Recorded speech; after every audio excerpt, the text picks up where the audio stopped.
50,000 বছর আগে আমাদের তকদির লিখে রেখেছে কে? এই তাকদিরের কোনো চেঞ্জ নাই।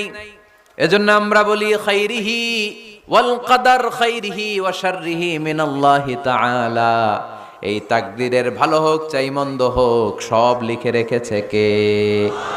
এটার কোনো চেঞ্জ নাই, এটার কোনো সাধারণত রদবদল নাই, এটার কোনো পরিবর্তন নাই। আত-তাকদীরু লা ইয়ারুদ্দু ইল্লা বিদ-দুআ। আল্লাহর হাবিব বললেন মানুষের তাকদিরের কোনো পরিবর্তন হয় না, চেঞ্জ হয় না।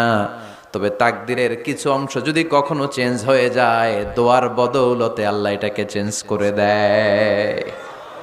কি পাওয়ার দেখছেন? তকদিরও চেঞ্জ করে ফেলে দোয়া, তাকদির চেঞ্জ হয়ে যায়।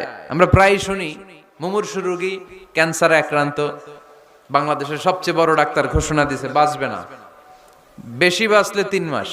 কয় মাস?